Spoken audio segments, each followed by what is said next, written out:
All right, we're back with another episode of Controlled Chaos, powered by Iron Build, because that's where we're at right now. We're also going to introduce some of our sponsors with 110% nutrition, pinnacle health and performance, barefoot shoes, and zone smelling salts. Here with me today is a longtime friend, competitor, coach, whatever the hell you want to call him, honestly, Ryan. Hi friends, how you doing?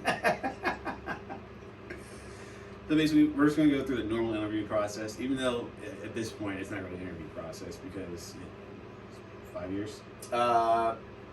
Let's see. I got hired. When did you get hired at AmFam? 2017 in the fall. Yeah, you did last longer than me. I got hired 2019, so it was 2019 when we met. I think it was at one of the. We used to do. One of our mentors, Jim and Damon, used to do these ongoing education get-togethers with trainers from different locations. And that was when we met and realized, hey, we kind of like lifting. We like sports.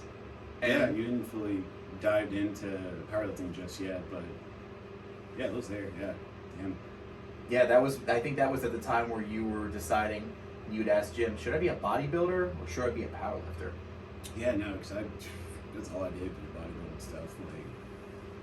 Got down to 13-14% body fat, just BS and workouts. But yeah, I mean, look at me now. I gotta be 30% body fat.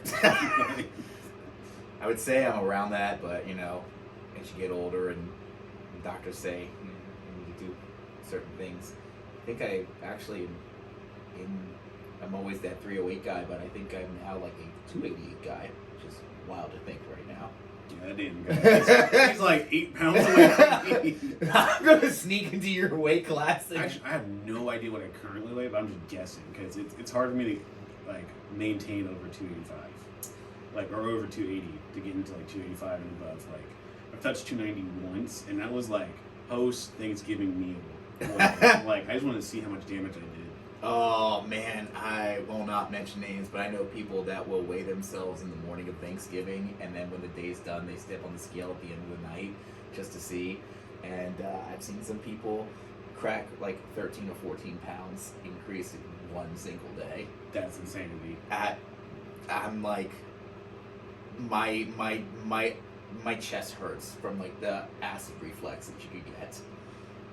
As you who've now turned 30, Tums will be your best friend in your 30s. God, me and Chase were talking about that at Nationals. He ran up to me. Chase was like, "Hey, so of all people, I know you got Tums with you." I'm like, "Brother, I don't, and I've been hurting ever since I got to New York." Nah, at home, yeah, no, I got the Chewy, I got the fucking tablet ones. Nah, I keep Tums on deck. Bro, we have upstairs and downstairs Tums. That's how it is in our household. I can't put the McDonald's fries down, brother. I can't do it. Dude, we're going to have Tums be a sponsor of this meat. Hell, sit through it. Other than caffeine, I swear to God, Tums is the next thing I use the most nowadays. It just makes me think of when we were at USPA Nationals in Georgia. I think that was 2023, 2022. And they were doing awards. And No, it's 21. Oh, it was 21, yeah. It's before I opened the gym. That's right. It's I was actually building the gym. Yes, because I saw the blueprints when we were at the bar. Yeah. And I just remember sitting there going, oh man, I'm going to be a submaster. And I didn't realize you were staring at me for 10 seconds, horrified. You just looked and goes, how old are you? I'm like, old that I am on now at the back door of 40. Yeah, brother. They were the kids here, the ECU kids. They were like, "Sean, how old are you?" I'm 30, and they're like, "In how many months?" I'm like, "Well, it's October, so 10." They're like, "Man, pushing 40 is crazy," and I was like, "No shot, no shot." Oh, we'll get into the shit talking that some of these kids get, man, because some of them get creative, but they also know you can teach an old dog new tricks when we get back at them. I think it's a subtle roast that they respect the most. They're like, man, Sean doesn't really say much, but when he does, it fucking burns. Yes, it really does. So why don't you go into some of your background before you got to AmFam and changed your life completely? Just yeah, absolutely. So background, obviously, I still work at American Family Fitness. I've been there since 2019. If you're not familiar with the Richmond area, there's multiple American Family Fitness locations. I am based out of the Short Pump or West End location. I have been a coach or a trainer as a whole probably since 2016. Little fun fact, my nickname is Hip Foray, and that is because not anything related to hip hop or R&B or whatever music. It's actually because I had a total hip replacement done in 2015. I was born with hip dysplasia. So growing up, we always had some sort of procedure. I always had some sort of limp, things of like, oh, it'll get better. And then finally, you know, after a while, your body takes its toll, especially when you see x-rays and say you got bone on bone and arthritis and you're not even 25. You have to start thinking about alternate plans, which I ended up getting my hip replaced done in 2015 at VCU Medical. Dr. William Jurenik, who I am always very thankful of. I think he is still practicing, but he's not with VCU anymore. I had my hip replaced, and the fun joke that I have when I got it replaced was they make you do this education class where if you're having a knee replacement or a hip replacement, they put you all in the classroom and they get all your information, like your name, your age, where you're from, and they decided to put a big giant PowerPoint, and it would say, all right, who has traveled the furthest to get their hip replaced? And they would say where they're from, who's traveled the closest. Then they went with who's our oldest hip replacement or knee replacement. And then when they said, and who's our youngest, everyone's just slowly turning, looking at me as the only guy probably below the age of 60. And I'm like, I think we already know this answer. But I think what the beauty about it with hip replacements is that the recovery and the technology has changed so much, not just in the last 5 years or 10 years, but just even recently. I had, and I'll go more into scientific terms, I had a lateral style. So they went from the side versus the anterior and posterior. So it cuts your recovery time from having like 3 to 6 months to fully recovery to I was back in the gym on a treadmill slightly jogging at 5 weeks. Jeez. I'm also that person that if I want something and I want to work for something, I'm going to bust my butt to do it. Where my physical therapist and my coach at the time said, you have to do A, B, and C. I was asking what D, E, and F was once I've already gotten it done. Funny enough, I definitely thought your nickname Hip Foray was Hip Hooray. There was a play on the words like, on that. Damn, it's medical. Yeah, it was medical, and then I started playing it on the words. I had a hat created, and there were some people that kind of made fun of it, and now those ones who are making fun of it are the ones that are messaging me like, hey, so what would be best to do this for weight loss and that? That's the best thing in the world. When someone comes back and you're like, I need to bring your ass back. But I had always had, I was a bigger kid growing up, so I had gone through my weight loss journey in college, and I really wanted to just get back in shape. I was actually, before I was a powerlifter, I was a runner, which is wild to think. That's disgusting. I know. I used to do... Big ass maybe on the basketball court, the fuck? Well, when everyone sees me, they would say, oh, what position in football did you play, or did you play basketball? I was a swimmer and a volleyball player in high school. So swimming works when you're super tall. Yes, it does. Being a swimmer, like I know that swimming. This is bad because I don't remember the coaches' names because we went through my sophomore, my junior, and my senior year. We had different coaches each year. And my senior year, because my hip, I couldn't really dive. I was a terrible diver. And I just remember the coach just looked at me and goes, I'm going to make you a backstroke specialist. And I remember just being part of a relay, and we didn't lose a single relay that whole year. Didn't qualify for anything, but I'm like, hey, I'm doing something right. But I was a runner as I got a little bit older out of college. I used to do the Monument 10K, a lot of 5Ks, 10Ks. I had contemplated training for the half marathon for Richmond, and I was running the 10K. It was right, I want to say about a year and a half before I had my hip replaced. And I remember taking a step and something just felt awful, where it just felt like a sharp pain. And I think that was the beginning of the, hey, you really have bone on bone. Like, you're not going to be able to do this without having some sort of surgery. And when I had the surgery and I went through my recovery, and obviously I was already lifting, but not like in a powerlifting structure. It was just kind of more like very isolated. You know, you're obviously doing dumbbell work, but you're doing more machine work. That trend of, oh, if you just go and just do this and this, you can do it. And I almost had like the old man mentality where it's like, oh, I can't squat because of my hip. Oh, I can't deadlift because of my hip. I can't do all this. That's dumb. I don't want to do this because this hurts. And it's, no, it's because you haven't done it and you haven't put the effort to do this. It doesn't hurt. It's just sore because you're very weak. Stop being a coward, as we used to say. But during my rehab, I really started doing more compound movements, and I have to thank a coach, Nadine or Dean, that really started putting more powerlifting movements into my rehab of, hey, try using the trap bar and just build up your hips, which I know the trap bar is not a powerlifting movement, but using a compound movement to start. And noticing, okay, that got really strong. Let's move to straight bar bell and started deadlifting a little more.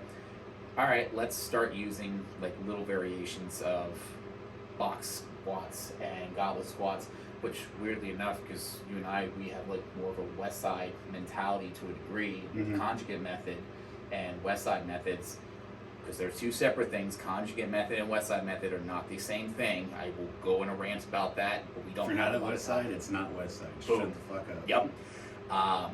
So that was kind of more my first instance into those, and I really didn't get more into powerlifting officially until I became certified to become a trainer.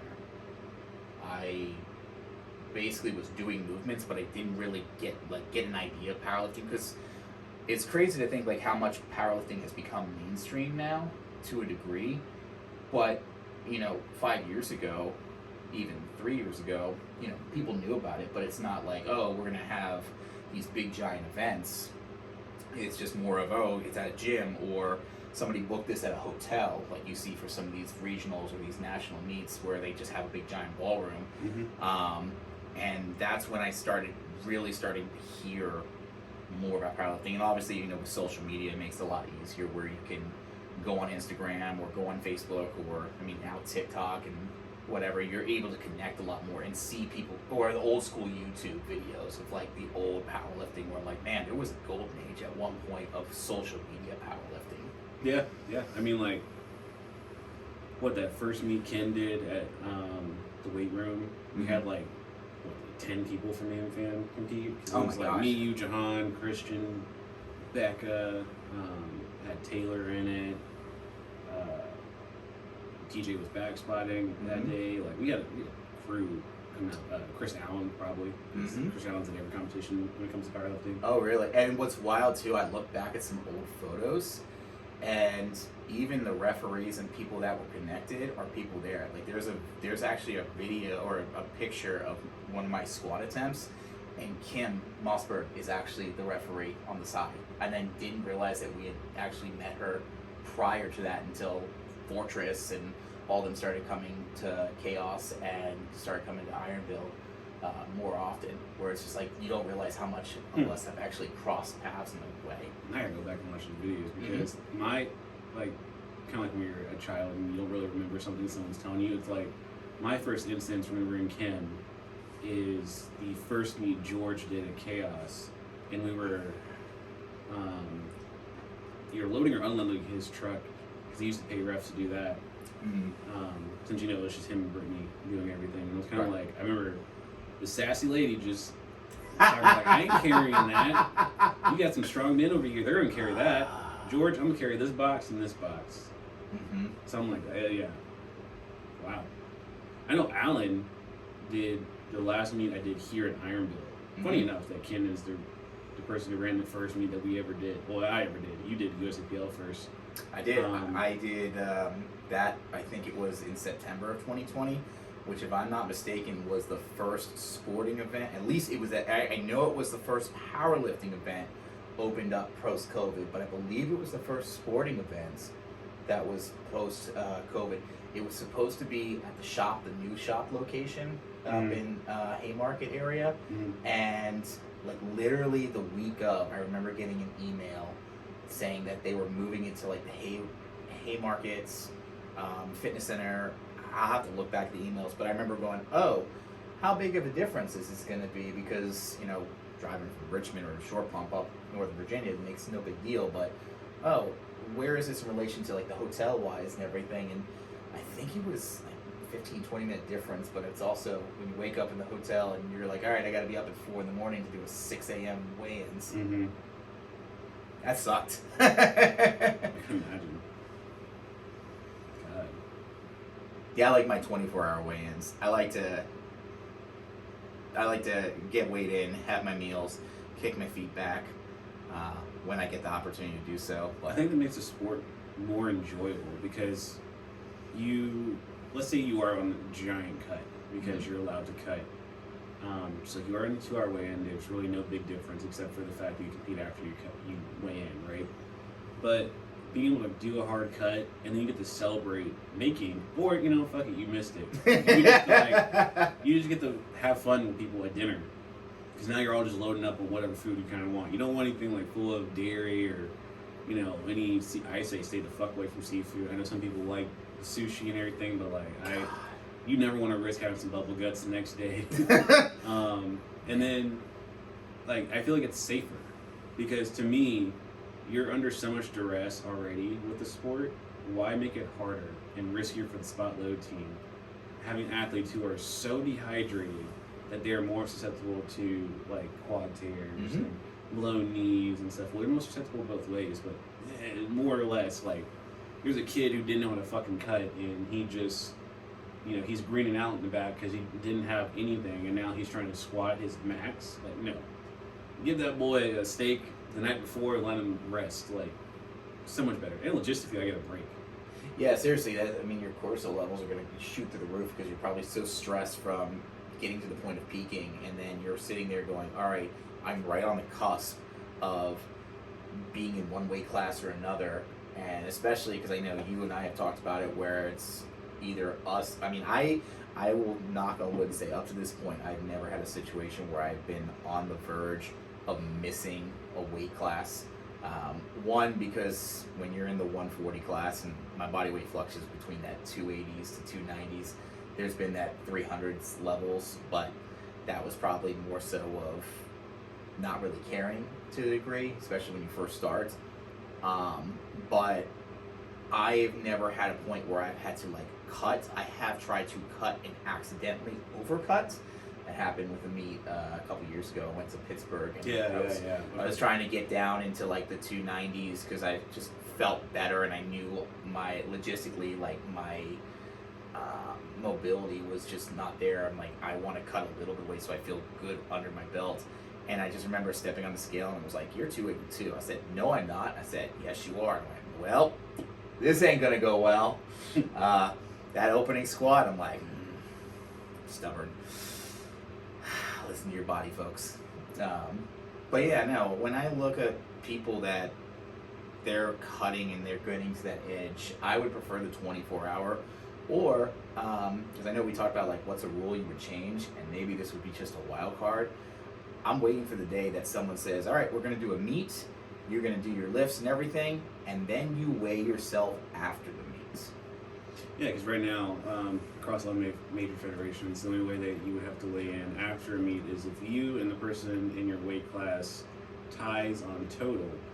Therefore, next comes into the body weight. And let's just say, for some instance, you both weighed in at 125 on the dot. Now we both got to weigh in to see if you're still 125 or if you're 127, because that person who's the lighter weight wins. So yeah, doing it a post-meet weigh-in would be wild, especially for someone like me who I just travel really well, so I always get down to the low 270s, 260 sometimes too if I travel really well. And I can fluctuate 20 pounds if I really want to, just the way I eat after, because I take the Jahan method of introducing a lot of sodium, but I also now do a mixture of carb and protein that's worked out really well. And I do have a sleep routine, so it's like some shit that like really just knocks me out, especially my insomnia. Because my the insomnia was kicking into high gear due to the depletion of sodium and then the increase. It will be like, now we're awake, we're no longer sleepy, and it's like, that's not good for a meat day. Yeah, no, absolutely. Yeah, you fluctuate like I remember Greg Nora posted something about that one of his meets where he's like, I got down into the 275 class. And then I weighed like 315, and then I went and got on the beach, and I felt as swole as I possibly humanly can. I'm like, I bet. But at the same rate, I can only imagine how hard wearing a ring is if everything's just choking away from how much salt's in you. So wearing a ring? Yeah, like wearing a ring, wearing jewelry or anything. So that's the funny thing. It's most of the time I don't wear like my riding ring and stuff around the gym, so you wouldn't even see me wearing one. Out in town, I do have a larger size, like it's one size bigger ring that I wear. It's more common. It's a road barbell made ring, so it's really indestructible. If I am fluctuating on the higher side of the weight, I can't wear any of my jewelry on my hands. But like when I'm getting close to like just in a what the fuck am I thinking of? Sorry, a peak or like that kind of just phase. I can fit all my jewelry anytime, all the time. But, God, I can't imagine wearing my ring for weigh-in, being in that low 260 range, just because I'm so depleted, to then wearing it after, because then my fingers and stuff will swell. See, that's how I know that I actually got enough sodium where I did it the night before meet really well, because my ring is typically loose on my hands. And if I feel like it's not moving, I'm like, oh, I did well. But if I sit there and even if it's just like I'm showering, I'm like, man, this thing's about to pop off. I'm like, this is not gonna go well. Let's get a little extra salt in that aspect there. Yeah. You were talking about like your steak. What is your go-to the night before meal? But I know we've eaten before. We ate at Powerlifting United's Nationals. But what is your normal go-to when it comes to the night before meal? So I typically stay away from red meat. Like I don't get a steak, funny enough. And I just talked about that, but I do get a healthy mixture of protein and carb through like a sandwich, a burger, which is what I had for Nationals. I had Philly cheesesteak and I had the double chili Texas burger or whatever. I loved the reaction of the waiter. He's like, "You want what?" I'm like, "Yeah, he wants both." And then of course I order my steak and fries, and I'm like, "I'll get a salad and everything." He goes, "You're getting a salad?" And I'm like, "Wait, I'm getting chewed out." I'm like, "Dude, I need some fiber, damn it." Yeah, no, I mean, for Hometown Barbell, I did that. We went to the diner with everybody, and I did one of those fucking 5-layer turkey club sandwich things, and then a chicken sandwich on the side with like fried pickles. PLU Nationals, the very first one in St. Louis, we did all those wings and chicken tenders the day before. Oh yeah. The giant pancake breakfast. So it's like, it's almost taking in. So the first thing I do when I get off the scale is I start taking in glutamine, creatine, use my probiotic, and a little bit of a carb powder from 110%. You know, the best nutrition supplement in business. Code Chaos. Check out. Yeah, I use their carb powder, that mixture, to help basically get my stomach settled. So you just start taking in this random stuff, you're gonna get sick, right? And Travis will talk about that too. Papa Bear Rogers, also known as Grumpy Bear now. Having the ability to know how your stomach's gonna react to things is huge. And so for me, it's that heavy carbs in the morning. That way, it then builds my hunger up again for lunch. And that lunch is gonna be something where I added more vegetables and watery things. That way, at the end, I can take in some real salty stuff, which is to be the French fries, the onion rings, or whatever. And then I'm usually topping it off with like a honey bun or a zebra cake, just to get the sugar. I don't really eat a lot of sugar. Funny enough, I'm pre-diabetic because of all the carbs I've taken in over the years. So, go figure. You can't fucking win. I don't have a sweet tooth. I know, you can't win. I just got my blood work done, and I saw my glucose level was like, hey, you're in range, but might be close to high, so just be careful. And then I just got my blood work last week. I'm like, it dropped. I went, yay, I actually listened and did what I was supposed to do. How do you feel? Exhausted. No, right, like, God, knowing all of that too, like another thing I'm a proponent of is getting blood work done. Like, I have my hormone issues, but it was also addressing like, brother, I shouldn't feel this bad at age 25 to 30, like, so I was iron deficient, vitamin D deficient, pre-diabetic. I have high creatinine levels, which means that I'm more prone to kidney disease. So that is a mixture of the amount of muscle mass I'm able to build up, why I'm able to build up so much muscle mass and hold on to it, even though I have one of the worst diets on the known planet. And what's some other stuff that was bad? I think just normal hormones. I want to go down the list, just like IGF, GH, and testosterone, and semen count, and all that shit. So knowing is half the battle. Yeah, while you were having the pre-diabetic issues, I put the L in LDL. Oh yeah, cholesterol. Fuck. Yeah, I mean, it gets better, but it's not Yeah. great because I can't love McDonald's. So Right. Mine was more of a mix of, hey, you're exercising and you're doing this stuff right. This can be better, but also based on your family history, which another aspect of getting your blood work done. If your family has genetics and you are predisposed, whether it is on your mom's side or your dad's side, or even both sides, get your blood work done. Don't be a ticking time bomb. Don't be me. Don't be him. This is sponsored by Pinnacle Health, so there's your little plug-in as well. I mean, yeah, Pinnacle Health Performance, where we make everyone feel like family. Basically, like tell everyone it's again better to know than not know. People ask me questions about the process, and it's like it does seem kind of embarrassing, but it's also like it's just information. You can do with it what you want. You can find out. You can spend $200 on this service. They'll give you a full panel of everything you should know about your body, and then you can do with that information what you want. You can go a super holistic route and have a shaman pray over you with some fucking butt candles. I don't care. I prefer just to get medicine, deal with the way I deal with it, and that's just how I am. I like how you mentioned like it may feel embarrassing, but isn't it the same way when someone feels like they should be embarrassed or feel embarrassed when they need a trainer and a coach? And the reality is it's not. There's nothing wrong with asking for help. He's like, bro, you are not the expert. So I go to the experts. Exactly. I am an exercise sports science expert, facility design expert, and minor in business. I do not have chemist nor physician on my tagline, so I will go to them when I need them. I am a strength and conditioning specialist. I am a personal trainer. I am also a mass communications, broadcast journalism, and documentary major, which blows everyone's mind when they look at me and like, how did you end up here? I said, well, he was pretty bad at bartending. I got people, I gave him one more shot, now it's one more rep. You're going to get a lot of dad jokes, you know this. Pushing people over the edge, that's Ryan's forte. Yeah, pretty much one extreme to the other. All right, let's dig back into it. What do you want to talk about? Some current events in power. You stay more current on current events than I do, which is how. If I get any information, it's from Ryan. It really is. Like, I feel like the did you see Adam this? Schefter. Did you see that? Hey man, they're talking about this, and I'm like, well, man, I didn't even know this person was connected that way. Or I'm like, hey Ryan, I heard about this. What do you know about this? And then I reply back with 4 or 5 pieces of information, and you just look at me and goes, why are you not a private How the hell did you investigator? find this? Look, man, Adam Schefter may need 2 phones, but I just need 2 pair of eyes to catch on things. That, and I also am a person that believes that if you have a gut feeling, trust your gut. And that's about everything, events, life, all of that stuff.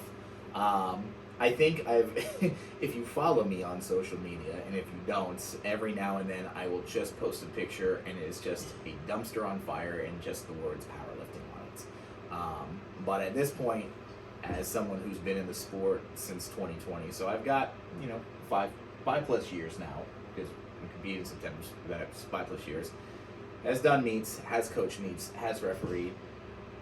Everything surprises me, but nothing surprises me.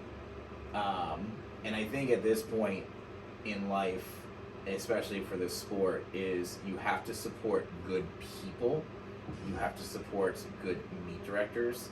And it's not hard being a good person, but damn, y'all make it hard to make me be a good person at times. Oh man. Shit, I mean, like right now, what's going on, luckily, is not any of the character issues per se. It's more or less like judging across different federations during different competitions, different levels of lifting, whether it's pro, local, state, regional. Like we had a lot of interesting calls at the regional meet for USAPL. We had a lot of these weird backyard meets. You probably know the federations. I don't know. Mm-hmm. I see the emblem. I'm like, I don't know what the hell that is. Then you have people arguing online about this call, that call. This is high, that's soft. Like everybody, this is how I look at this, and I will stress this because you're a referee, I'm a referee, and I want to stress this big time. If you get mad at a referee, 99.9% of the time, do not try to call out a referee by their name. Do not try to yell at them and say that they've stolen a lift from you, or they don't know what they're talking about. They only got in a chair because they're not good about this. Every single referee is donating their time and volunteering to give back to the sports.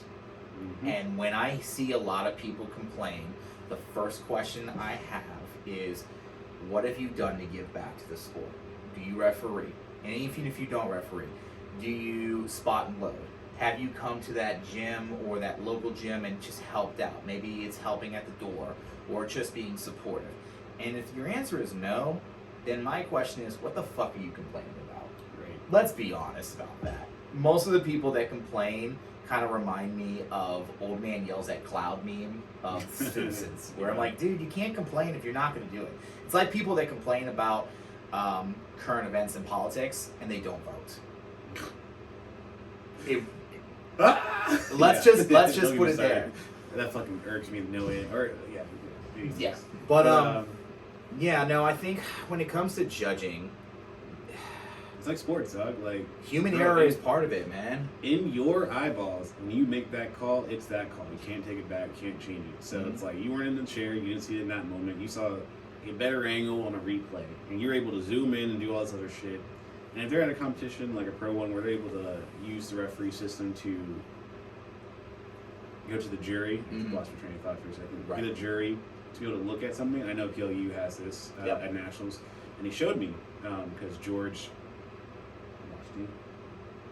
Is that how you say his last name? I believe so. I've never called him by his last name. All right, we apologize. George, did you hear this? You know what it means. You know, anyways, he showed me, like, even on his phone and his tablet, you can see like the 4 different angles that PLU was using at Nationals, and there were these little sub cameras that you didn't see them. Like as a coach, I didn't even see the cameras on the sides. But he had 2 front angle and 2 back angle, and he also had one that was directly on the side. And it's like, yeah, it's pretty hard to argue anything. Mm-hmm. And it's in real time, it was on a completely separate circuit, so like they were able to pull it back and it doesn't mess up the meet, doesn't mess up the flow of the event. So it's like, I don't know what you're really gonna argue. If it doesn't look good, none of those 3 refs agree, then it sucks to suck. Same way with USAPL, but they use the normal live stream. They don't use as advanced of a system.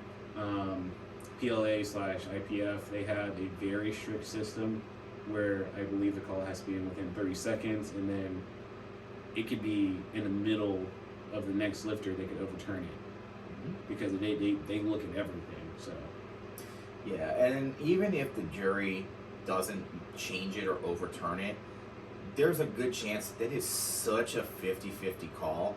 And I think of it in regards to football. If there's not enough conclusive evidence to overturn it, and it's not a majority, and it's 2-1 on, I'm not sure, that self-doubt, they're not going to change the call. Now, that being said, let's say somebody gets, and we've heard this term before, they get a gift, or someone feels like they get a gift, and they go to the jury saying, hey, you need to overturn it, that's not a white light lift, it should be red lights. Again, if it's so close and they're unsure, they're not going to make the change because it's better to have it there as the call stands. They're not saying that you're wrong. They're just saying that we don't have enough evidence to prove that it's actually there. It's so close that it could go 50-50, so you keep it there. And I know you and I are the same way when we referee. If I'm watching you, especially on a squat, or, you know, whether it's soft knees on a deadlift, or if your butt's coming off the bench or an up and down, if I'm 50-50 and I am not sure that, okay, was it a white, was it a red, it's going to be a white light for me. Benefit of the lifter. I am always going to benefit the lifter, and I know people will disagree with me of that. I give a hard red if I know for certain they didn't get it. And I also get it from an aspect of, we're in a sport. There's adrenaline. There's a lot of competitive juices flowing. But as that stands, if you don't like the call, you don't have to agree with it, and you can argue it. Do not get mad or try to yell at the referees. One of my first meets that I actually refereed that was not involved with you, somebody got in their face. A coach got mad at me because I called something for red. And I'm like, buddy, you can be mad at me, but this is the call and I'm standing for it. If you're upset, why are you not yelling at the other two refs that gave a red light as well? You can't be mad. I was the newbie. They weren't going to yell at the veteran referees. I would say, I was like, no one's trying to be. Like, Right. I don't know. Like, they might just walk off and be mad. I'm like, you can be mad. Yeah. But, like, we've done so many levels of powerlifting, from pro to regional to, like, running meets local and national. And, God, like, well, you did charity, but I didn't do charity. Right. I definitely It was at your. I would have been handing out some red flags. Right. So it was a charity meet, so everybody got white. Right. Just going after the refs, that's weird. Yep. Oh, and I will say this. I'm going to look into the camera when I do this. And we say this all the time when we referee, and this is always yelled at.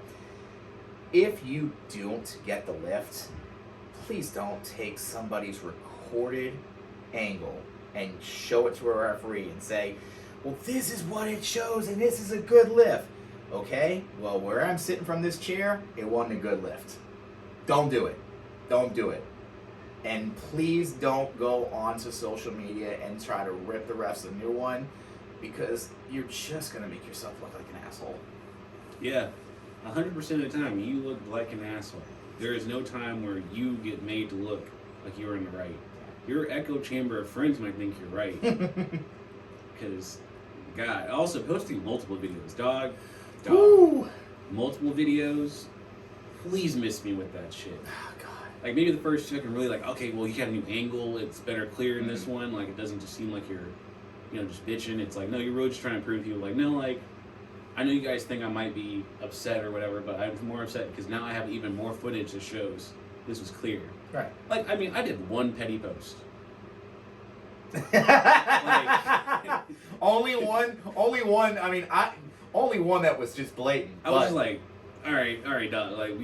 Like every meet that happens, I only do one post, and it's usually just the meet recap. But this one was, like, 2 weeks later because I got the pictures back, and I was like, ain't no fucking way. But it is what it is. I loved it because Chase of Appalachia Iron was the first from the post. Goes, man, what a beautiful lockout, and I knew that ticked you off so badly. Well, yeah, because I didn't put in the caption that, like, oh, this is me getting cheated, guys. This is what ruined my third attempt. This will put me in third place at nationals. It's my friend Melissa is a fantastic photographer.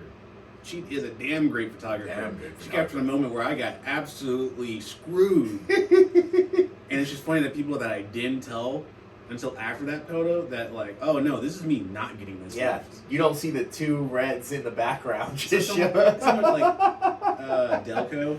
Mm-hmm. He was one of the spotters on our platform that day. Delco's my boy, man. I followed him after that I loved competition. him. I loved that he was spotting for us that day. Yeah, because after they smashed my thumb into the rack, he made sure my thumbs and stuff were clear. Mm-hmm. And after the competition, I followed him and gave him a thanks.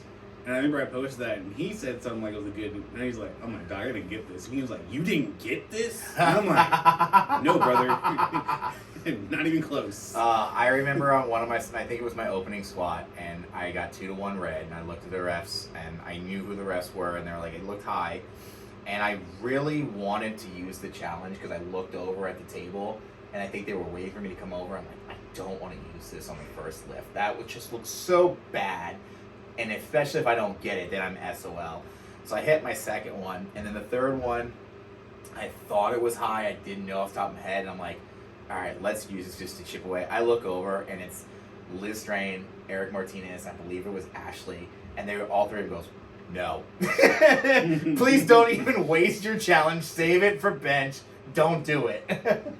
That's funny. I'd rather know than not. Right. I you know what? I'm like, look, keep me honest. If that thing's higher than Willie Nelson's eyes right now, please. I was getting blown away from because I was like maybe as far away as his camera is from us, which is probably like a good 5 feet. Mm-hmm.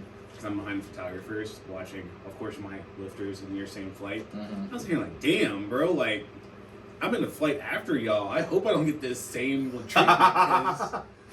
You just come over to us and just have your hands out like it's like the Red Death. Damn. I'm like, yep. I know. I'm staring at y'all like, well, I don't know how to help you guys because you can't all challenge right now. No, we can't all challenge. Poor man.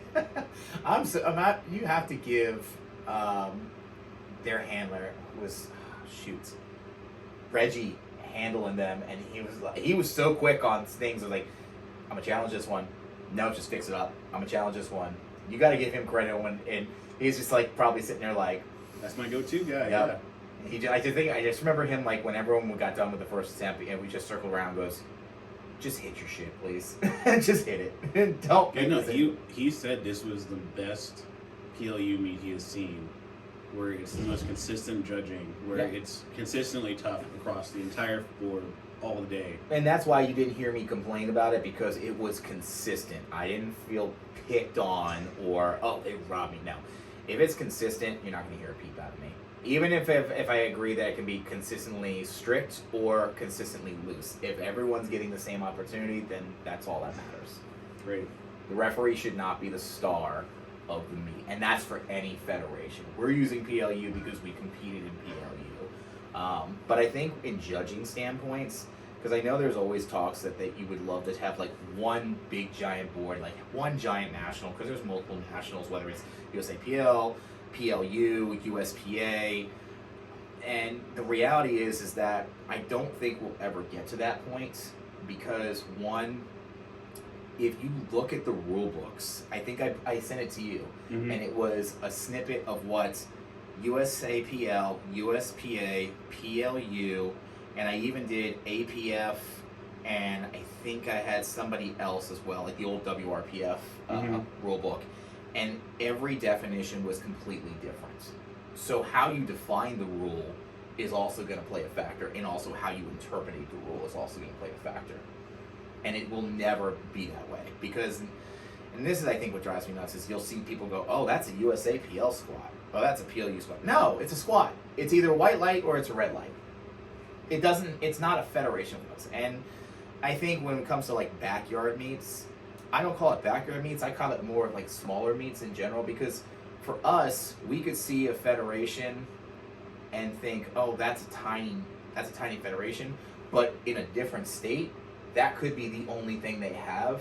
Especially when I coached Anastasia to the nationals for APF in Baton Rouge, and the way they broke it down those days was all men raw was day 1, and all women raw and all single ply, multi-ply equip lifting was day 2. And you had a lot of crossovers from like Texas high school powerlifting, and man, if you think equip's dead, it not down there. You had people in the teens and all, the high schoolers. You had people in their 60s and 70s still doing equip lifting, which was I think that's the coolest thing ever. But then, of course, and back to the judging standpoints, there's also the aspect of, are you going to get judged differently from being raw to equipped? Because we see some of the equipped lifts and you just look and you're like, is that high? It could be, or their stances are going to be wider. Like I think from like a West Side, a lot of the West Side alum where they have that super wide stance and it looks high, but in reality it's just breaking the hip crease. That's what they're doing. They're following the rules. You can't punish the lifter. They're going by what the actual ref made the decision for. I mean, I will say that like it's one of our prompts too. It's kind of like what's something good that's happening in the sport is that the knowledge base is growing. It's no longer you're just walking into the gym and lifting weight. Like it actually is becoming more like, no, you need to educate yourself and have someone educated with you on meet day. And like the thing that's bad is that with more education doesn't come more understanding. Similar to like politics and everything else, it's just because you kind of understand what the issue may be doesn't mean you know the solution. Mm-hmm. And right now we have a ton of people who are like, I know how to squat, I know I gotta hit depth, but they don't understand how to judge depth correctly, anatomically, and equipped wise. I mean, there is sometimes I see equipped squats and they look higher than a donkey's ass, right? Mm-hmm. The correct phrase is higher than a giraffe's ass because a giraffe's actually really tall. But I'm saying donkey just because they're an ass, so it's a double entendre there. But they get too parallel, I think, is the key. Travis might kill me for saying I don't know the full squat there, but I don't see a lot of equipped. I think in my entire time running meets, I'm about to run meet number 16 in 2 weeks of this year, and I think I've had 2 equipped lifters. It was a 50 or 60-year-old woman who did double ply bench, and then I had a kid do single ply squat at like the very beginning. Yeah. And it's like, all right, well, that's all I'm going to see, and I only see 3 squats. He only got 1 of them because we don't see that many, and honestly, the other ones were pretty high. The lady got all 3 of her benches. It just looked wild that you get this tiny little grandma walking up with a 2-ply bench shirt on, but her coach was huge. Yep. Dude was huge. Yeah, I've never, besides those 2, in every meet that I've been near you, I don't think I've ever seen equipped lifting. I don't even see a lot of classic raw. When I say classic raw, I'm talking about knee wraps. I don't see that as much. Only the boys from Shark City. Mm-hmm. And Don, Trey. Yep. Also, fun fact too, depending on like what federation, what classic raw and raw is defined, what we're used to in USAPL and PLU and USPA. In APF, classic raw, if I'm gonna get it wrong, raw for them is no knee sleeves at all. Wearing knee sleeves is part of the same thing as wearing wraps. I think RPS is the same way. That's what my clients who came from RPS were like. They put multiply down thinking that like knee sleeves and brisket wraps counted. I'm like, nah, like you're raw. And they're like, oh, that's not what we signed up for last time. I'm like, dude, that's crazy. Yeah, because it's just the way that the rules are defined. And that's another reason why I don't think there's going to be a universal head. And let's be honest, egos are going to definitely get there. Not for one direct person, but just as a whole.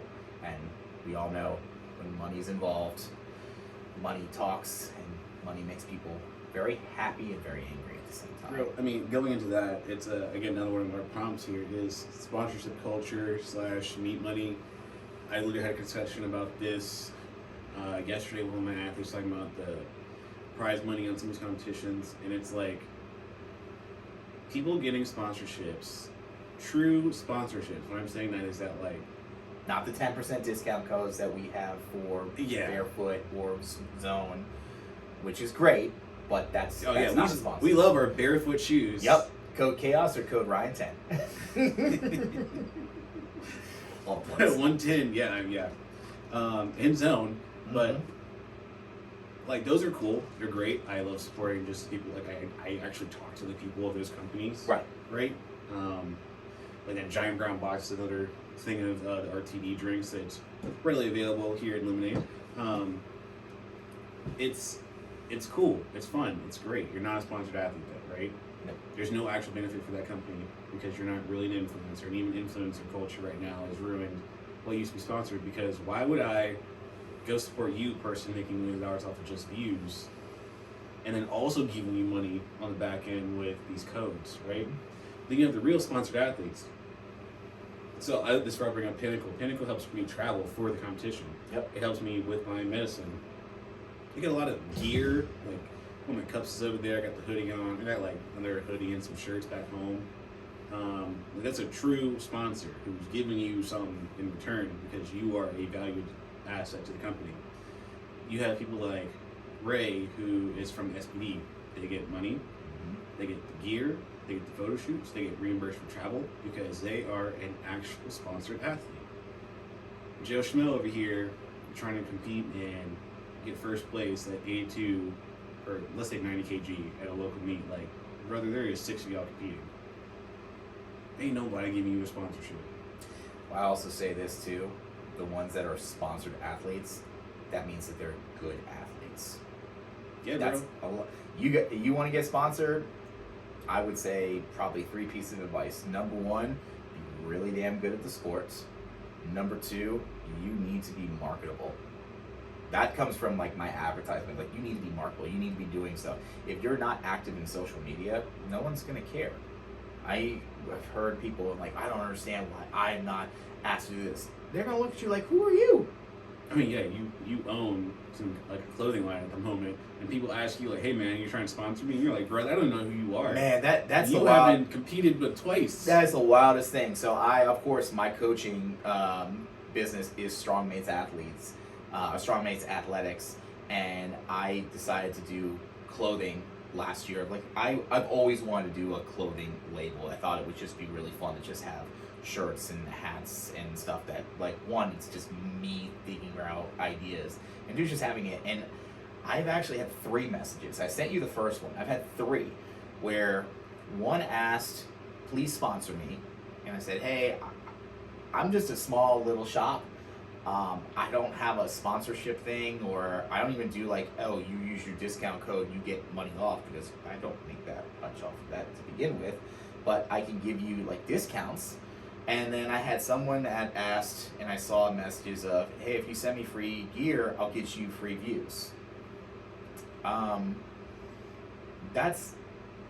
appreciate that you're thinking out the box and shoot your shot. Bro, you got 300 followers. If That don't work. And then the third one was like, hey, because what I do, by the way, if you follow my Strongmates Athletics Instagram page or TikTok page, I'll send you a discount code. You get 10% off your first order. I'll send that. And someone was like, well, how about I counter with a better offer? And I'm like, okay. I was like, well, how about if you send me this stuff here and there, and based on the revenue and stuff like that, I can give you whatever shares that I get off that. I'm like, dude, no, what? This is not a bargaining thing. I'm being generally nice and saying, hey, here's a discount code. I appreciate the follow. I appreciate you looking at the views. I'm like, I gave you a snack. You're not getting the whole kitchen. Again, but what the fuck do you bring to the table? Like, exactly. And the reason why I even have discount codes and stuff is that I don't have a giant following, but I impact a large population through the meet, through the gym, through coaching, through reffing, social media and stuff too. Like, I do have some viral videos on various accounts. I honestly need to do more of them. But like, that outreach is cool. And I'm just a good person overall. Like, I tend to help everyone out, and that's what matters more. Your public image is the biggest thing. Also, if you go through a background check, you're not gonna find skeletons in the closet, bro. Like, I played college football. I'm married. I don't follow none of these OnlyFans chicks. I'm not saying that OnlyFans is bad, but I'm not out here doing vulgar things. Like, I don't know. You don't have an OnlyFans? Bro, I would do only toes and my shits weren't ugly. I mean, you could do a deadlift one and it's just called Only Slams. I'm just trying to make money, but yeah, it's not off the table, that's for sure. But like, yeah, it's just, you got the reason why that a company would pay for someone to go out is because, like, no, like, the amount of return on investment is huge. Mm-hmm. If you go to a national meet and you say Ray Williams squat 1,000+ pounds, and he's wearing an SBD singlet, that's gonna make anybody who wants to squat 1,000 pounds, Mm-hmm. they look at an SBD. Yep. And then you seeing that, oh, he's talking great about them, and he's a coach, he was part of the gym here. There's a positive impact all the way around. Right. Why would you not want that to be a part of your brand? The other thing too, also, if you're asking for a sponsorship, wouldn't you want to also be around something of the product that you actually like? Like, if you're gonna sit there and say, I want to be sponsored by SBD, but you only wear A7s, wouldn't that just be contradictory? Right. I'm like, that makes zero sense. Like, for me, like, I have codes obviously because of the things that things that I like. Like, I use barefoot shoes because from a health standpoint and a lifting standpoint, they're great for my feet, and I have multiple pairs of those. Zone smelling salts I use because I love the smelling salts, and also just because of the different flavors. And one, it's a simple fact of it supports you and Travis Rogers, who Travis got us both of those. Travis got right into there. We did the coaching course up there. Man, that root beer one is my favorite. It was like the red, and then immediately the root beer became my favorite. Remember when they were there? I think they were there when we did the first WRPF meet, and they had the samples of the mint and the bubble gum, and I just remember that's the only time that my head jerked, where I was like, oh no, absolutely not. I'm like, that's amazing. I need this. One of my favorite videos is when I set up my deal with Zone, and I started doing some wholesale for them as well. And they sent this giant box full of product. And like, I'm not there, but Ryan said, hey bro, go look at the security cam. And it's him, like, he slices open the like top of the package. Yep. And these are all individually sealed and in their own boxes, and then those boxes have boxes on top of them. He opens it up, and it's a visceral reaction of him hitting the floor. And I was like, oh my God, brother, put a fan on that. Yep. And put those away. Let's sock those away. But like, are you okay?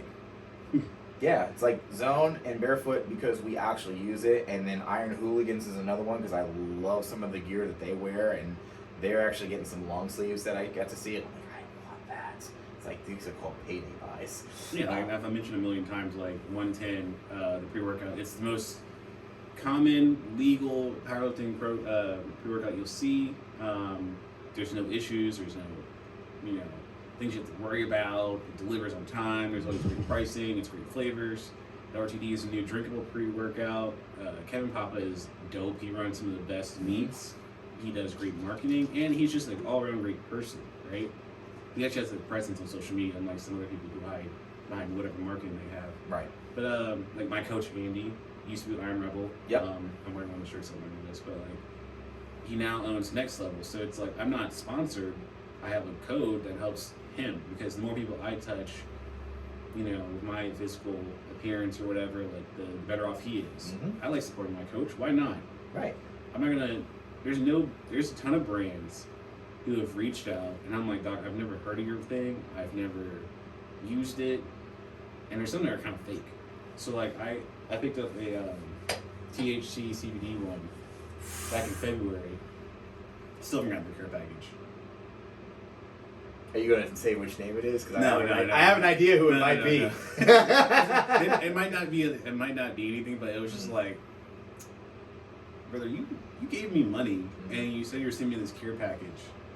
Thanks for the cat. It was PayPal, so it wasn't right. fake or anything. But it's like, it doesn't look good that you didn't send me. None of your products made it to me. Was it just through like an email, or was it through AI brand? Because that's one that I've been part of, where they'll send you like, hey, this product is looking for someone to do a reel or do a video. This is the one thing that's kind of cool with social media and come with advertising or not sponsorships, but all right, you're using their product and you're reviewing it to a degree, and they pay you for that, and based on how many like views and reels and stuff like that. Because I've had that gotten it where it's like, hey, this protein powder company is reached out, and obviously you apply for it. It doesn't mean that you're going to get it, because there's been times where it's not. But then there's one where it's, hey, we have a weighted vest because we see that you do, healthy steps, healthy heart. Like, that's the little thing of giving myself in check of doing my cardio, and they saw that, goes, hey, we want you to do this weighted vest and apply to that and do a video, and getting a weighted vest that's sent, and I get to review it, and it's, regardless if it's positive or negative, it's reviewing the product and actually seeing what you like and don't like about it. Like, actually having a presence comes back, and like you said, when you're touching bases with multiple people, it's gonna make a difference. Mm-hmm. And let's be honest, the average powerlifter does how many meets? Like per year? No, as a whole, as in your career, like the average lifter, how many lifts, how many meets do they do before they're actually done?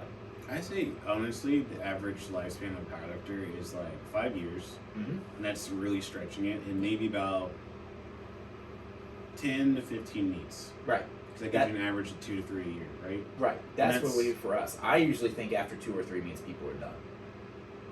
Yeah, I mean, there's people who do the 2 meets. They do like a local one and get their feet wet, and then do something really good, and then they're done. Yep. Or they have a really great meet, then they go to another one and do really bad, and then they leave. Yeah. And it's like, wow, And that's another flash thing, in the pan. right? And that's another thing that involves when it comes to sponsorship and stuff like that is what's your longevity, you know? Yeah.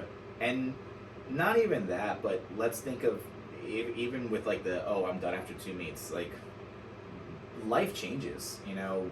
What you are doing if you're a junior lifter, going into open, okay, you're out of college or you're out of high school and now you're working. That's going to play a factor. Your schedule's going to change. Right. You start a family, you have a wife or a husband, you have kids, you have a career.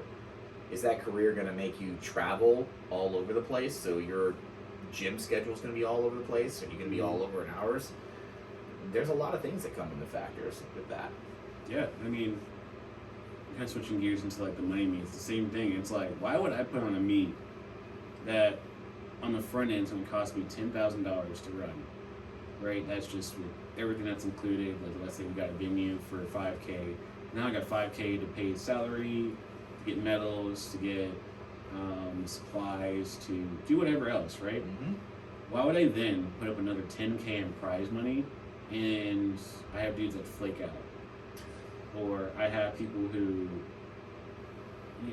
how do I say this? They're ungrateful for the amount.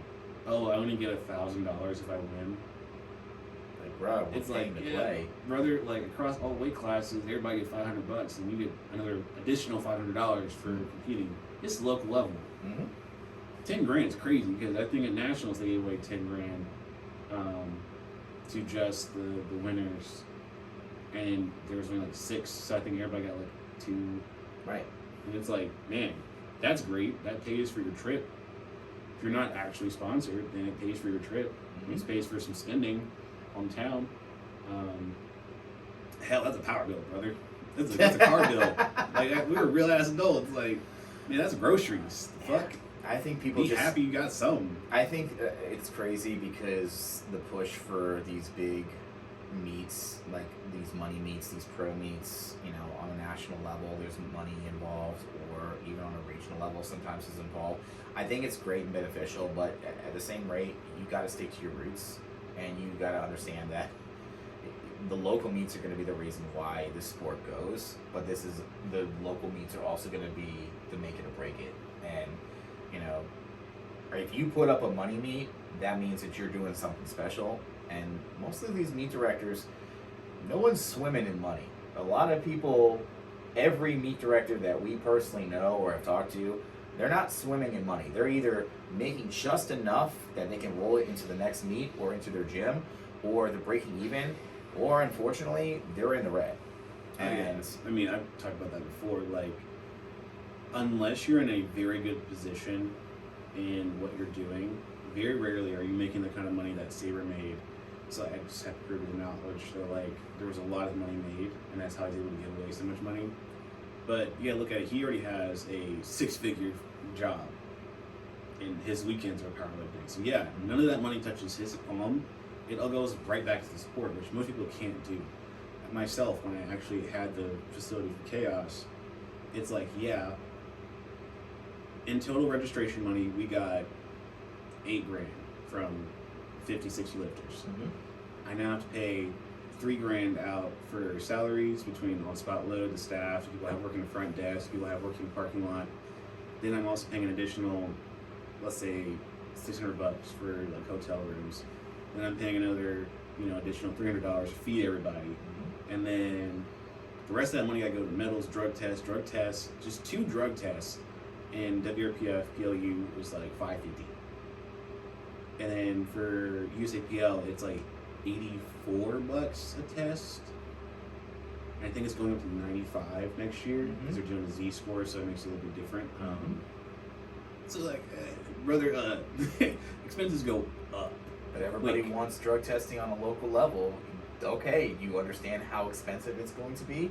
We get it, but it's a double-edged sword. And it's like, man, even if you make $3K off the door, which is like $25 a person, $40 for coaching for the minimum wage charge, and you're looking at least 100 spectators just to kind of like get even, and whatever you had left from the previous amount I went through, it's like, all right, so now that take, if you're a small business owner, usually you have some bills, so it goes into that. Or for me, I used to put it back into Chaos with new equipment, new bars, new snacks and drinks reordered, or I pay my dudes extra. Like, there ain't no surplus that you can just keep relying on, and you have two of the best situations with me being the gym owner, meet director, federation head, whatever. Then you have Saber, who just benefits off of not having to rely on this on the income. Most people are just, man, we barely made enough to make the next meet. Yep. I can pay for the sanction, I can pay for part of the drug test, and I can probably pay for at least 3 people spot load. Right. Now we gotta make sure we get enough registrations to pay for everything else. Like, that's rough. That's the hard part too, is that you actually have to make sure that the registration is actually filled. That's saying, oh, we get 56 to 60 lifters. That's if 60 lifters sign up. Bro, I need at least 30 in order to break even. It's like you might have 34 on the roster, and then come meet day, you know, or I always have people the week of. It's usually 2 to 3 weeks out. So when people start dropping off, and it's like, oh, we're at 26. Oh, we're at 24. Right. But you know what? You already paid for it, so it's not going to matter too much. But you're actually, no, I will say that you're one of those, most meet directors, and I think it's rightfully so, it's a no refunds. There are always exceptions to the rule, but you're very big about, hey, if you can't meet it and something happens, it's life, I'll transfer it to another meet as long as I'm the one running that meet, and it's within that federation. Yeah, and there's the serious ones like death in the family, broken bones, surgeries. Like, yeah, you can get your money back, bro. Yeah. You probably need this more than I do. Right. I'll just hurt a little bit. So Right. like, not to go too into details, but like the charity meet, only came out with $285 for that entire meet. So you think about like, man, that last scenario Sean just talked about at normal meet, it sounded like he gets like $4K. Yeah, on a good meet, yeah, that would be great. And it was only just because I asked the question, and this was not, and I had straight, I was like, hey, it's no worries or anything, but did you send a Venmo to pay for referees? And you just kind of laughed, goes, you want to see the numbers? I was like, sure. And I just looked at it, shit. I was like, it all went to charity, right? Because this is after it all going to charity. No. I always make sure that's like, so I do an audit at the end of meets. That's what Ryan's kind of talking about, is that there's sometimes I don't pay directly during the meet because I didn't pre-plan some certain things. Because some things on meet day just occur. You might have to change up the you got something delivered. It might cost extra, whatever, right? That day I audited, and I was like, oh my God. And so I got home. I didn't even get home yet. I think I called Clay and Melissa, because Melissa was the one who organized March to the Charity, since it was for Remembrance of her brother. It was like, hey, did you make sure that this part of the charity was paid? And she was like, yeah. And I'm like, okay, thank God. That was my first question. Like, the charity got paid, right? That was my first thing. I was like, we got the charity paid for. I was like, do we need to arrange for more charity to be made? Like, because here in Ironville, basically what it is I keep registration, and any normal sales Ken takes the door. Kind of like how it kind of work out as 50-50, really, when it comes out to it. It's kind of like, all right, do we need to arrange for Ken to chip in some more charity? Because he was willing to, if he needs to, right? And I was like, no, I think we're good. And I'm like, okay.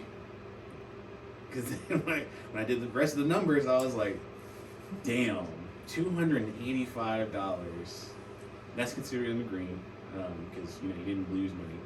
So like, for instance, USAPL in January and March, because I wasn't in my facility, because I had to rent everything, and I wasn't fully established here. Right.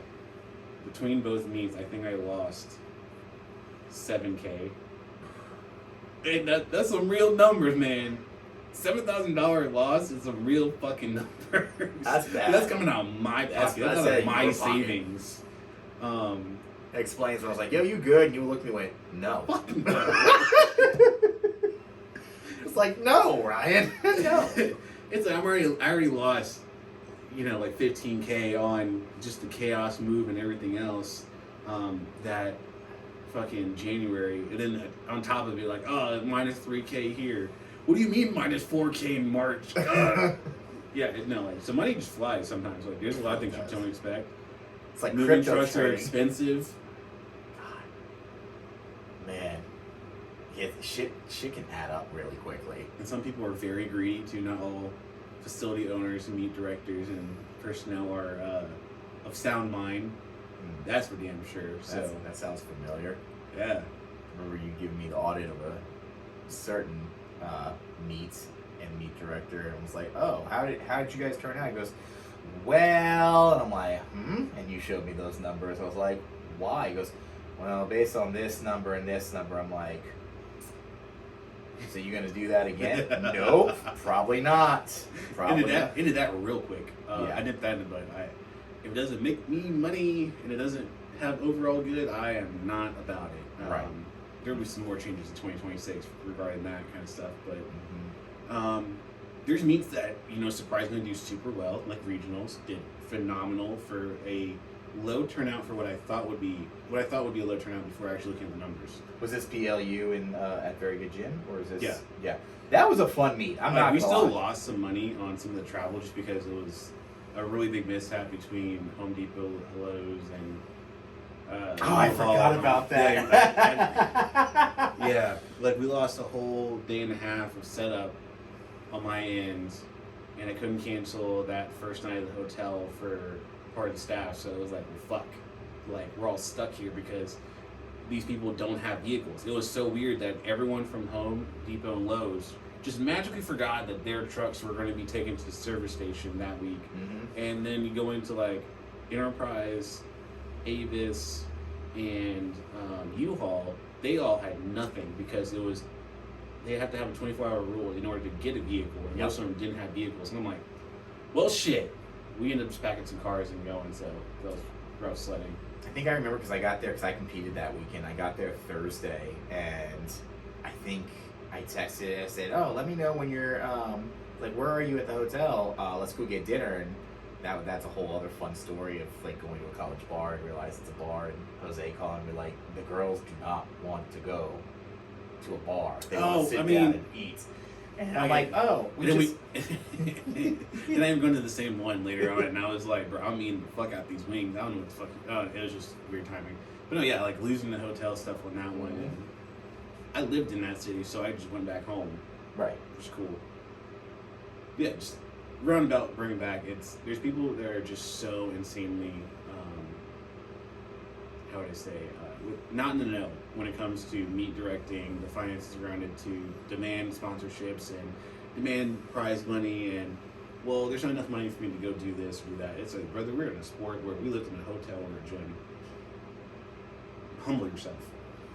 What did I say a couple weeks ago? And I think I texted this to Delco and some others, and I said, powerlifting is just like eating a hot dog. It's all fun and games until you know what actually goes into it to make it. You peek behind that curtain, brother. Yeah. There are times, and I know this was said by, I think, in Travis's podcast, where it's like, sometimes you just wish that you didn't open the curtain, and that we just, back in the day where we're just picking a meat to just go lift and just do some fun shit, and you sometimes miss that. But on the bright side, there are some real times where we will referee and do a meet, and I'm like, man, I'm really glad I'm part of this. Oh yeah, I never regret any of the cool things that happen, and there's some of the bad that, like, without doing it, I wouldn't know where I would be with it. I mean, the reason I got into running meets is because Richmond was so dry. It was like a meat desert. Pause. Where there was just no competitions for just years between all federations. So yeah, it's actually true. I had to run meets. I had to be the person to do it. There was no powerlifting gym because the other gym across the road, they're bodybuilding centered, and they do have powerlifting, but there's not a good powerlifting environment, in my opinion, because I like a more family-friendly, even though they have a very great family-friendly group, the overall vibe is not what I'm looking for. And I've been to a lot of gyms across the nation, and yeah, I wanted my own slice of the pie. Hence, another Travis quote, like, I created my bear cave in Richmond, and I created my bear cubs from that. Like, the team I have, the people I have surrounded with me, and I peek behind the curtain. You know, I got some horror show shit. I also got some cool standing ovations. I'll take both. But to kind of get ready to close this out, I want you to give me a hot take, Ryan. Just something that just pops in your head of like, you know what really grinds my gears? Oh my This. gosh. I think when it comes to training methods, because we didn't even get to touch base this, because I use a lot more conjugate methods and obviously teachings that come from Westside, because we've argued this and we said it earlier. Conjugate's not Westside, Westside's not conjugate. But I just always, the biggest things in gripes is I always get mad at when people say certain types of programming and methods are incorrect, or that's not going to do well for this lifter because that's for equipped lifters, or that's you can't do that for raw. I'm like, look, no program is better than the others, because at the end of the day, it's how you execute it, and if you're executing it properly, and you can have the worst programming possible and still make progress. It don't have to be a lot of progress, but it's still progress. Dave Tate talked that on his last podcast with Colton's coach, Colton, that essentially anyone from 0 to 5 years is considered a beginner powerlifter, and you can throw any shit or fantastic program at them and they'll make some success through. It's the ones that are 5 to 10 that you really have to get in your bag and really know like what they're doing, what's good, what's bad, what works for their time, their mom, their dad, their hormones, all that. And then it's the other ones past that that really, really are like, this is where the top level coaching comes from. This is where the real guys who get in the nitty gritty of programming and nutrition are. So, yeah, no, why do you use RPE? Why do you use percentage? Why are we doing this? Why are we doing this volume? Dog, I use for everybody. All methods. I have a base in conjugate style training, which is concurrent, meaning stacked compound lifts. Because the original Soviet method was 2 compound movements, and then in the evening, hours later, 2 more compound movements, being concurrent training over 4 to 6 days. So yeah, you might get some, conjugate style bench volume, and then you might hit some conjugate style variation of a lift, just because I feel as though that's the best method for how my athletes train. But you're all, for the most part, getting percentages on your compound work. That is your base squat, bench, deadlift. And some of your secondary work might be RP, just because on some days that percentage might feel like ass. Oh my gosh, yeah, but a percentage is still a percentage. And that's why RPE is very helpful, because an RPE 6 can be an RPE 8 the very next time you do that lift. My other hot take, or things that grinds my gears, is people that only lift when specific equipment is around.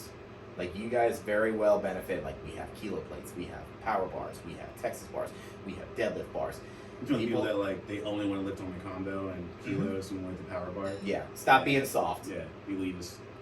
I lift in a commercial gym 90% of the time with no specialty bars. And if I do lift with a specialty bar, it's because I personally bought it. You want to make a change, open up your damn wallets. A lot of y'all are way too soft in that. And that's as a whole, not anyone specifically. It's mostly the younger groups. I mean, how I started the gym was because I kept buying on gear to make sure I want everybody to train with me. So like, I gotta get 3 Texas power bars. I gotta get 2 Texas squat bars. Sean, where did this bar come from? Oh, it was in the closet. Sean, why do you have 30 barbells in there? Brother, because we do conjugate style training, and that requires a lot of fucking barbells. Dude, are you paying for them? No, I have to pay for them. The day you and Jim sent a picture of every barbell that you had bought. At that point, and it was lined up. You two could have stood right back there, and it would have looked like somebody raided a gun and drug. Like an exchange program? Yes, where it's just like, we were able to confiscate this Duffalo bar, we were able to the Combrin bar, like all that stuff. But I'm like, look, if you want something, you're going to have to get it. Man, there's so much we haven't even touched because we've just been shooting the shit. But this is also we're almost close to 2 hours. That's crazy, right? Are you serious? Yeah. That's amazing. I would say my hot take is one that's been just the last couple weeks, couple months, is people talking about competition. And what I mean competition is between the lifters. They're like, oh, I want to go to this federation because they have more competitive people in my weight class. I want to go to this meet because there's going to be more people in my weight class and age group. I want to go to this, specific nationals because Well, overall, there's better competition and it looks better. You mean you don't want to compete somewhere because they have an open registration? I don't want to compete local because I know all 6 82.5 kg lifters. And it's like, dude, just and compete. who are you? Who are you? Right? Like, it just blows my mind because, one, on any given competition day, whether it's you, the lifter, or the lifter behind you, lifter in front of you, y'all all might blow ass that day. Yeah. Y'all all might bomb. Y'all all might have the worst performance of your life and go 4 for 9. Y'all might go 8 for 9 and it did not even be close to the attempts that you wanted to hit. You just had to survive. Or you could go. You might get super dicked on ref calls. You might fly and get dysentery from the Oregon Trail, brother. Like, competition only happens when you consistently compete over a long time. And there's someone who actually matches your longevity, your strength, and then in that moment, if their meat handler is good, you actually can battle with some numbers. Mm-hmm. Like, in the state of Virginia, I think there is a total of 10 125 kg lifters. And I'll even throw in Caleb Slaughter, who's now at 110, which is 242 pounds of like lifter. 110 is the kilogram weight, just so we're clear. I'll throw Caleb Slaughter in. You have Caleb Slaughter, you have me, you have Trey Jones, you got like Mike Ramos up in Northern Virginia, you got Brandon Meyer that's down here. You can sprinkle in some of my clients and other people. If I know all 10 and I kind of can justify where I know I'm going to land, that doesn't mean there's not competition. And just because I know that it's only with me and Brandon Meyer in one meet, or it's going to be me, Caleb, and Mike in one meet, just doesn't mean like I know I'm automatically going to get number 2. Like, brother, Mike might have a super peak. He might come in and blow my shit out the water. Mm-hmm. There might be a day where, so someone like Trey squats 800, deadlifts 800, and he benches in the mid-4s. Yep. He might not get past 650 because you just don't know. Yeah. He might pull off a 900 squat, and then you're super fucked because you can't catch up. Mm-hmm. What makes you say that? Well, there's not a lot of competition in this fed, so I'm going to jump to this other fed, and I'll be even more competitive. You're not even winning the local meet in this federation. What makes you think that jumping to another federation with more people is going to make you better? What makes you better is the consistent training. What makes you better is the momentum going into each and every meet and each part of your block of training. I don't know, it just blows my mind that people are just so, like, oh, well, you know, Powerlifting America, IPF's the best competition of competitions. And I'm like, nah, because there's people in USAPL, there's people in, like Trey. If Trey gets on a power bar, he's smoking most of the PA lifters. The only person he's not smoking is fucking Rondell and Bob. Yeah. Who are 2 of the elite of the elite of the elite. And it's like, yeah, he just doesn't touch a power bar right now. He's just having fun.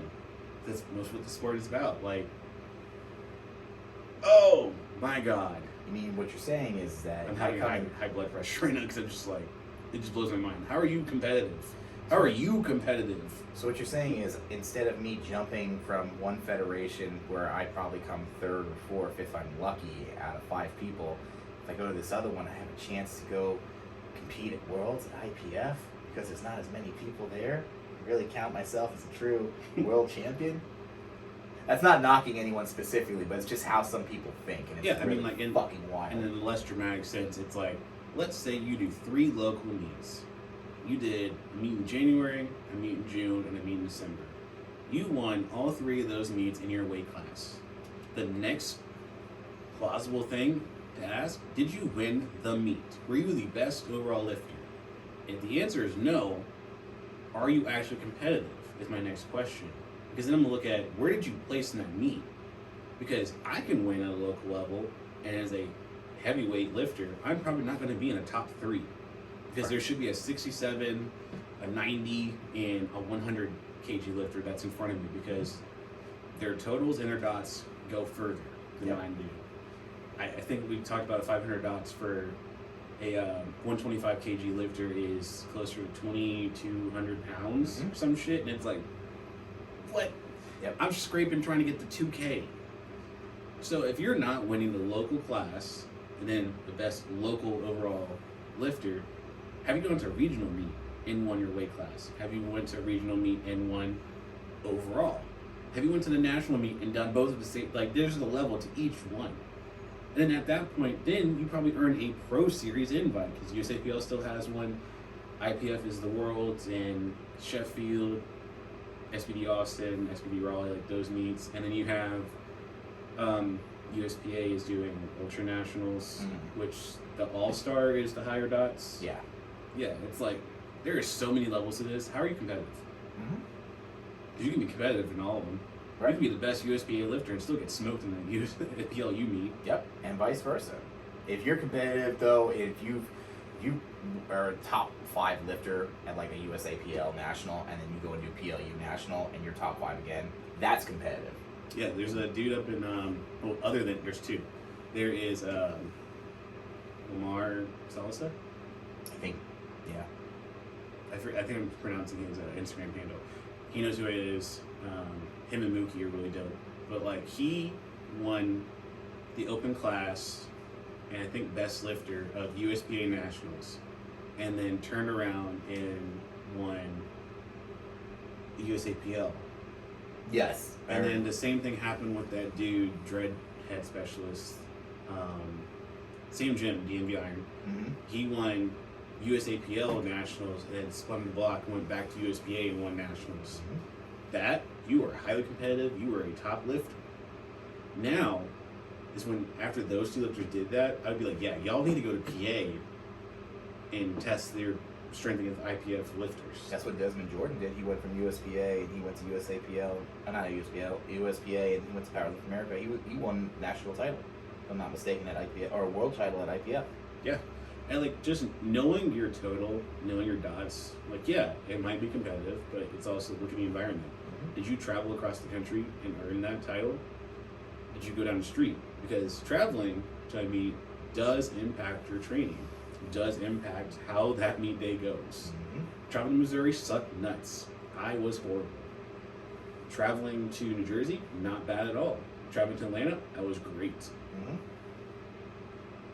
So again, just how people are just, I need to go somewhere competitive. I need to be around more competitive lifters. Just work on your craft. That's great. Yeah, just work on yourself first. Let's check off some boxes. Let's make sure you're actually in the right track of being competitive before we're saying, let's jump here, let's do this. That's my hot take. That's just shit that's been boiling my gizzard here. I mean, that's why I was just finishing up my my little Diet Coke, or as I call it, my fridge thing. I was like, let him talk. That's my dart. Oh man, we're coming up on 2 hours. Yeah. We were gonna do this for an hour, and I'm like, yeah, no, we're well past that. Well, it's how it goes when you have a conversation. Exactly. Like we said, this is basically just us shooting the shit when we're on here, and maybe the next episode, if we do a next episode, we have to cut it and actually have, what are we going to talk about today? No, we'll have the same kind of vibe. We'll probably add a Kadeem. He's been working a lot, so he wasn't able to show up. I know. One man show over here. Yeah, I know. I was like, it's like, please come join me. I'm like, I will happily come join you. I can talk in the mic. I know you can. There's sometimes where I've done episodes where I've talked for 30 minutes and it's very coherent, very nice laid out, like how this is. But then I get on a tangent. And I'm like, you know what? I can't post this. I have to cut so much out because I have named names, I've given a lot of details. And listening back, it's like, probably should have said that. No one really needs to know this. Whatever. Just waiting for Jose to open the door. You guys freaking done? No. Yasmin's my next client. It's coming in. Oh, she won't be here until like 3. I'll definitely lift. I'm in the save. Yep, absolutely. I'll have to come here also a day when Ray's here, because I have never met Ray in person. That's so wild. Wow. I think I actually... Probably been the best thing about 2025 is meeting and being friends with Ray and having that as a training partner for Nationals this year. I think I would be in awe, because if he was squatting while I was lifting here, I probably would just be watching the entire time. Oh, you do. Everyone stops. I'm like... That's also a cool thing about being in a powerlifting gym, just to kind of finish this up, is that you get to see people all get celebrated equally, because as much as we'll sit there and be in awe of Ray repping out 980 pounds for a set of 4, which is insane. That's freaking wild. we'll watch one of the VCU kids who's just now starting prep hit, 606. We'll watch them hit 452 for a set of 3, and it's like, yeah, man, that's just as good as that squat over there. Like, yeah, it's they're all like, equal. It is equal, and that's what they're like. Wait, what? I'm like, yeah. If you just started lifting, I think like Ray's been in this sport for what, 10 years, 12 years now, Something like that. and then you get a kid who's been in it for like maybe 1 or 2 years, and they're hitting those types of numbers. Yeah, absolutely. Everything's meaningful. Progress is progress. We celebrate around these parts. Definitely. But yes, that will wrap it up, at least this first part of this episode. We'll do it again, as always. Thank you for listening. We'll hit subscribe on that button. Check out Strongmate Athletics. Get you a nice hat, especially the retro one that looks like a WWE logo. Just kidding, it's not. It's a very different style logo. Yeah. Makes you have some feels. There's some beanies as well that's on there. Yeah. Those are all still discounted. Just check the page. You get a 10% discount code, and also beanie season, you get 25% off any of the beanies that I have on there, including this one here. I also have one in white, and then I also have my Strongmates logos in multiple different colors. And we all love a discount. We all love a discount. But we'll catch you next time.